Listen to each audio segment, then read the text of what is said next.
What's going on, ladies and gentlemen? Welcome back to another Why You Should Love with me, TheLonesomeRavidor. Today we are doing a Why You Should Love on Fallout New Vegas. Now, Fallout New Vegas is a game that reaches deep in my heart, thanks to my love for the first one, which is Fallout 1, not the first one. The first one's kind of come for two new generation consoles, which is Fallout 3 and Fallout New Vegas. And I absolutely adored Fallout 3, and when Fallout New Vegas came out, I was more than happy to have a sequel come out. They're one of my favourite games of all time. Now, you guys and gals may be wondering, why, Jordan, why aren't we doing a Why You Should Love on Fallout 3 then, before we do a New Vegas one? Well, when I was actually kind of thinking, there's actually two reasons, I guess, to this, but when I was coming down to actually thinking of the points about this, I couldn't really think of anything Fallout 3 specific, which wouldn't then reflect onto New Vegas first, in a sense. So, I mean, I'm going to try and bounce off New Vegas going first, then do a Fallout 3 one, but in a sense show how things have changed from Fallout 3 to New Vegas, if that makes sense. But anyway, also I haven't really got any actual physical copies of Fallout 3 for some reason, because I can't actually remember why. I just can't remember exactly why I haven't got a physical copy. I could have sworn I had one, but things go missing. Anyway, let's get this thing started with my first point. So point number one, when you're in Fallout New Vegas, maybe if none of you guys have played it before, you play a courier who works for the Mojave Express, and basically the whole kind of thing, the whole storyline behind the whole New Vegas altogether, is that you were shot in the head at one point, very beginning of the game, so don't worry about it, I'm not spoiling anything, and you cannot remember as to who you are or what happened to you, and so therefore you must follow like a trail of clues to find out who shot you and why they shot you and what was going on around all of you for this to happen. And to be fair, it is one of the best storylines ever written to date, to be fair, because I mean the storyline is really well put together, but it also like includes an aspect of the fact that you aren't really rushed to do anything that much, besides when it comes down to the DLC stuff. Then you kind of like push to do everything in a row in a sense. But like aside from like doing the like DLC storylines, when it comes to the normal storyline, you're kind of like given a good storyline basis, but then you can kind of like twist it and like turn it to however you want it to be, because obviously you can go good, evil, like go different groups, like Caesar's Legion, like I don't think you can't, I was gonna say Brother to Steel, but that's back in Fallout 3, like Caesar's Legion, NCR, or like Mr. House, whatever. You can, there's so many different decisions, and you can do different things as to what you think would be best and stuff like that. I think it's a very cool idea, and I love the way in which the Fallout New Vegas team put it together. I mean, Obsidian and Bethesda working together is absolutely fantastic, and yeah, I think it's honestly, the storyline is absolutely perfectly done, and it couldn't have been done much differently, especially for such a free-roam game. But anyway, let's move on to my second point. So as I commented on the DLC before, this game probably has one of the most, when I had New Vegas back in the day, I always got very excited. I apologize for my voice as well. Anyway, I got very excited when I heard about any of the new DLC coming out. Like when the first one came out, which is Honest Hearts, then Old World Blues. Oh no, Dead Money was the first one. Dead Money was first, then it was Honest Hearts, then Old World Blues, and then I can't remember the last. Oh, the Lonesome Road. It was Lonesome Road. Yeah, inspired my name, by the way, my Lonesome Ravidor name. But yeah, so I think it was them. I can't remember what the order the DLCs went, but anyway. But yeah, so when it came down to the DLCs being released, they were so anticipated for me, and I loved the game so much. I mean, I used to play this game so much. I used to drill it so much. I used to make sure I'd done every single thing, every single place. And I'm actually currently, I'm experimenting with something in the game at one point recently. I haven't played it for a while, but I've been playing it recently. Well, not recently, I probably played it about a month ago. Where I'm trying to kill everyone in the entire map, but without anyone else seeing. So I'm like literally trying to sneak kill everybody, because then in the game it has this weird kind of like bug or bad mechanic in a sense. Like if you kill someone and no one sees you do it, no one then like investigates as to who killed this person. But also you don't lose any karma unless that person's a really good person. Like as in you can kill like all the NCR, sneak kill every single one of them, and none of them ever see you, then that's fine. You don't lose any karma at all, which I'm not too sure normally happens when you actually kill them normally, but I was kind of interested, and I actually am trying to go through the game like just doing that, which was quite cool. Anyway, the DLC is absolutely incredible. I absolutely love the DLC. I mean, The Lonesome Road summed up the entire storyline absolutely fantastically. It was an immensely good storyline, intense, it was well put together, the levels were fantastic. Dead Money, easily my favourite of all four of them, because I don't know why, I just really like Dead Money.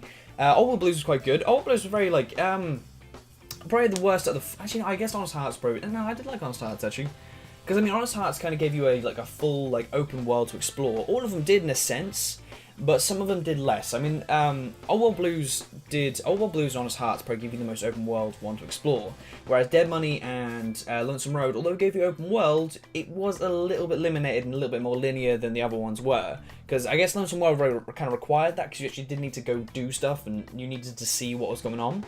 which is kind of understandable as to why they did it that way. So yeah, but anyway, so I'm basically the DLCs probably makes the game in a sense. Like when you're not satisfied with what the game has, well, to be fair, I was fully satisfied when it came to the end of the game. But I mean, when it comes to the end of the game, I mean, I was still prepared and I wanted more. And I was like, give me more Fallout, and it was happy to deliver. And that's one of the good things about when it comes down to the Fallout games. And Fallout 3 also has fantastic DLC, but when it comes to New Vegas easily has much better DLC than Fallout 3. But I mean, I love Fallout 3, and I arguably love Fallout 3 more. But I'm not gonna pick sides. It's like picking your mum or your dad in the end. It's like not a good choice to do either. Anyway, yeah. So I mean, yeah, I absolutely adore the DLC in New Vegas. And it's definitely a good reason to love it. Anyway, let's move on to my third point. So as I talked about the free roam within the DLCs, the game itself kind of definitely does make a good free roam game based around the storyline. As I said before in the first point, the storyline is very based around the free roam, but also the free roam is very, very well done to be perfectly placed around the storyline as well. I've kind of basically said the same point twice there, but basically what I mean is the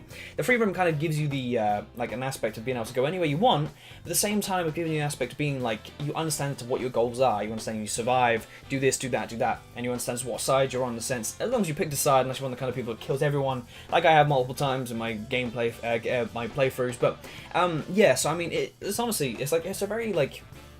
It's a well-formed free roam game due to the fact that there's such a wide variety of options and so much you can do in all the game that you never can get bored in any like inch of the map. There's definitely always someone there trying to kill you or trying to want some help for you to then kill someone else, something like that, and it's fantastic. It's easily one of the best maps I've ever played.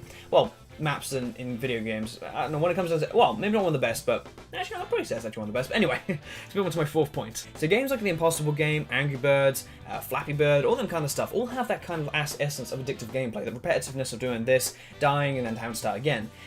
New Vegas actually does kind of imply this kind of aspect to it. I know it's a very weird kind of thing. I mean, I've compared Angry Birds, Flappy Bird, and Impossible Game to Fallout New Vegas, which is a fantastic game, and them all being kind of like more flash games, which are understandable is kind of like an annoying thing to kind of do. But yeah. So as in it does have like a very addictive gameplay aspect to it. I mean, you always want to like, it's a very Minecraft kind of thing. Like when you're in Minecraft, you keep wanting to mine because you never know what you might now find next. The same kind of thing kind of applies in New Vegas. You keep wanting to explore because you just want to say, oh, I'll explore this one more place and then I'll go to bed, or then I'll do some coursework or something like that. And you're like, oh, actually no, I'll do one more, and then I'll stop. And you're like, oh, actually no, I'll do one more. And you do find yourself being very addicted to wanting to discover all of the stuff which can be around you and all the stuff that can be like occur and all the people that you can meet. And it's fantastic. It's easy. It's a really well done like addictiveness, which doesn't seem repetitive in a sense, like as in. It's hard to put, but Minecraft's probably the better way to compare it than Angry Birds and Flappy Bird than I said before. But it's this exploration kind of sense to it. It has that kind of like you want to find out what else is left. A lot of the Skyrim and stuff like that, obviously Skyrim being made by Bethesda as well, has that kind of essence where you just want to search for them chests, you want to search for them dead bodies, you want to kill them people in a sense to find out what they have on them and that you don't. And it's quite cool, and but you know what I'm saying. So anyway, let's move on to my fifth point. When it comes down to Fallout games, you often like to put in like little like areas in which you can find out small little storylines behind places without them actually being a true kind of quest-based place to go. Like for example, in Fallout 3, this is kind of a good example on one of the places which I absolutely adore in Fallout 3. In one of the vaults which you can find, you can go in there and there's every single place in the entire like vault, every place, every person inside the entire vault is called Gary, and all they can say to you is Gary. You're along saying Gary, Gary, Gary. Absolutely fantastic. The first time I found that out, that was the most creepy thing I'd ever found out, and I because I didn't actually expect it. I had no idea it was there, and I happened to be like strolling along, I happened to go into the vault, and everyone was like Gary, and that was amazing. I absolutely love that. And the same kind of thing pushes over to Fallout New Vegas. They like to also put their little knickknacks in every so often as well. Like with their small little either like engaging kind of like the thing they kind of changed when it comes down to Fallout 3 onto Fallout New Vegas is New Vegas kind of introduced this miscellaneous quests thing. In a sense, that's what Fallout 3 had, except without the title saying miscellaneous quests. It has the people like saying. It's just simply like little stories we'd hear, like say for example the Zhurong the pistol and the Chinese pistols special assault rifle in Fallout 3. They were kind of like small things which you heard about, and and you had no idea about until you actually like proper heard about, like, well, you know what I mean. I had no idea about until you looked them up and then figured out how to do it. But whereas on Fallout New Vegas they introduced miscellaneous quests which kind of like said this is something you could do. That's probably something which is they kind of reduced in a sense because they lack the mysterious factor, but it still sounds quite cool because it does still leave some cool like little knickknacks for Fallout New Vegas to find by themselves. I mean, for example, in the Old World Blues DLC, you can walk into a cave and you can find a huge not glowworm, what they called, the big bug things that fly around, blowfly. It's a glowing one, which like is near enough insta kills you every single shot it gives you, and it's absolutely fantastic. And I love finding that kind of thing. It sounds really strange. You may think, I like how you're getting so excited about small things, but I love finding kind of small things in games. I like the I'm the kind of person who likes watching videos about Easter eggs and then going out and looking for them myself, just because of the fact I like to see them myself, like with my own eyes and my own gameplay. I think it's quite cool. Anyway, that's about it. But anyway, ladies and gentlemen, I hope you guys enjoyed this episode of Why You Should Love on Fallout New Vegas. I'm TheLonesomeRavidor. Once again, you guys are beautiful as per ever. I hope you can. I do apologize for my kind of like lack of being able to speak today. I feel myself talking a bit differently than I normally do. I don't know why, I just feel very like rushed today. I feel very warm and very like, I think I've been inside for too long. I've kind of like spent most of the weekend kind of being inside, so I'm like, let me out of my house. So, you know, I probably could do with some fresh air. Anyway, ladies and gentlemen, I've TheLonesomeRavidor, and once again, you guys are beautiful as per ever. Say la vie, hasta la vista, and goodbye.